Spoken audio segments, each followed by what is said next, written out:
Bueno, pues yo llegué a Canillejas y entonces empecé a enterarme de cómo era una unidad, que ahora os cuento lo que era la base de la unidad, un 5000, que era un cambio cualitativo enorme, enorme respecto a nivel de tecnología, de componentes, de uso, de confort, de calidad, respecto a lo que existía anteriormente.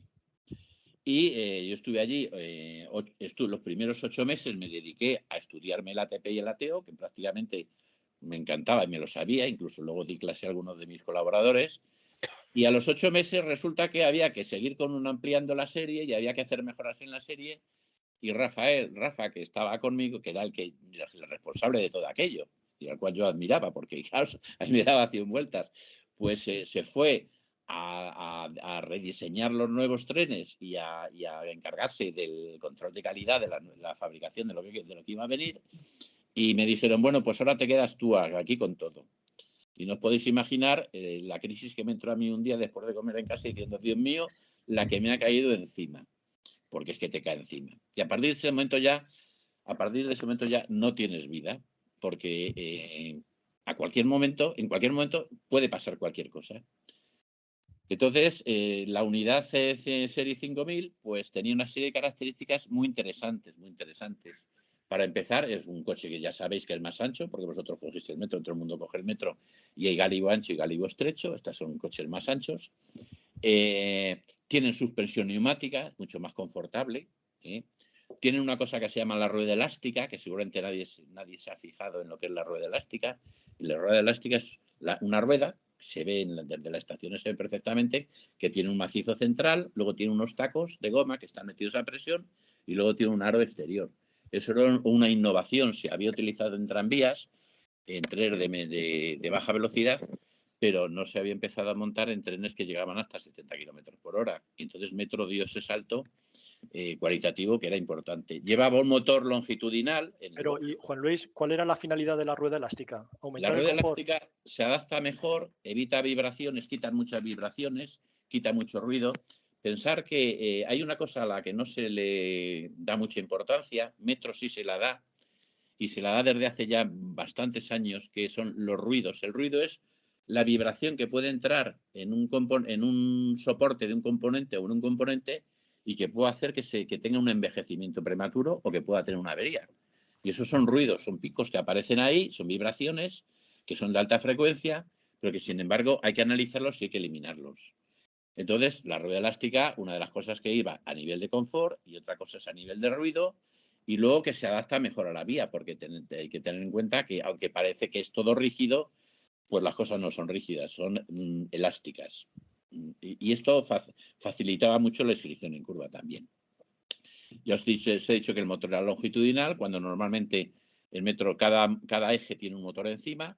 Las unidades se componían de 2 coches, que eran motor y motor, es decir, en cada coche iban dos bogies con un motor cada uno, y que luego tenían unas reductoras que iban a los ejes para mover las ruedas. Y esa es una de las características más importantes. El bogie no eran bogies de acero fundido, ya se daba el salto cualitativo de que eran bogies de chapa soldada, que es lo que se hace hoy día y se hace desde hace mucho tiempo, que te permite más elasticidad a nivel de absorber deformaciones. Y bueno, pues tenía ya radiotelefonía para comunicarse con el puesto de mando, estas unidades. Tenían megafonía para hablar con los viajeros. Es decir, el salto cualitativo que se daba en estas unidades era bastante grande. Y luego lo que tenía era una mayor capacidad de transporte, indudablemente, que es lo primero que buscas. Tenían ya equipos de anti-embalaje y antipatinaje, que son unos equipos Hartler. Y la empresa constructora, digamos, responsable de todo era CAF, que sigue fabricando trenes y sigue manteniendo trenes y está vendiendo trenes por todo el mundo, que es Construcción Auxiliar de Ferrocarriles, que yo lo he conocido durante toda la vida y he tenido muy buenos amigos allí, porque al final, aunque te tiras de los pelos, porque discutes, pero a la hora de apretarse uno contra otro, porque vienen mal dadas, pues suele suceder que todo el mundo hace una piña.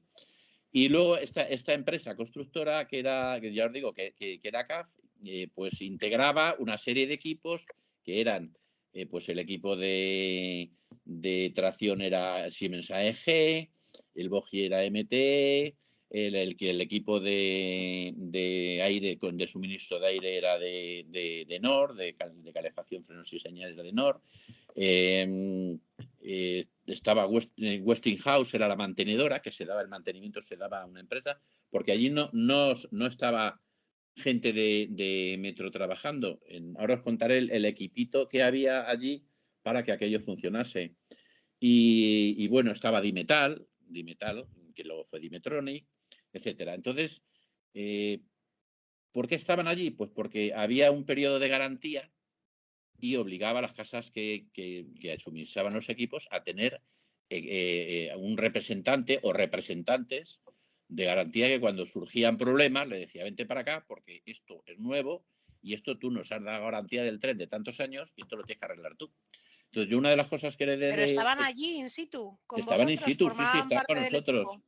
Formaban parte, cada uno tenía su equipito, había una serie, y en aquella época lo único que había eran las cocheras, lo que son ahora las cocheras, que está en la parte de atrás, que las cocheras tenían, siguen ahora existiendo, tenían posibilidad de tener trenes de gálibo ancho, que eran los que salían por línea 7 en aquel momento, porque solo estaba línea 7, había una playa y salían a línea 7, que era la que estaba inaugurada, y luego había espacio para hacer otra playa por donde entraba luego línea 5, que se inauguró muchísimo después.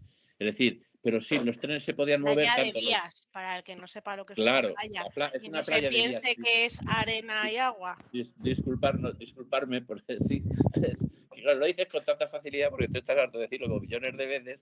Entonces, es una playa de vías que lo que tienes es un manojo de vías que se van agrupando y que tiene una serie de cambios que acaban luego al final en dos vías que son las que entran en el túnel. Había una cosa muy importante, que sí Metro lo considero siempre, que es la vía de pruebas. La vía de pruebas es una vía que está adicional al taller. En aquel momento ahora os contaré cómo estaba el taller, que se utilizaba para sacar el tren y probarlo de que funcionaba antes de que se fuera a la línea. ¿Me entendéis? Entonces, todos estos trenes, como una de las cosas que teníamos nosotros era precaución de que no conocíamos cómo iban a evolucionar, porque eran niños pequeños, eran criaturas que acababan de llegar y había que ver cómo se movían, pues había que estar muy pendiente del funcionamiento de cualquier característica del tren.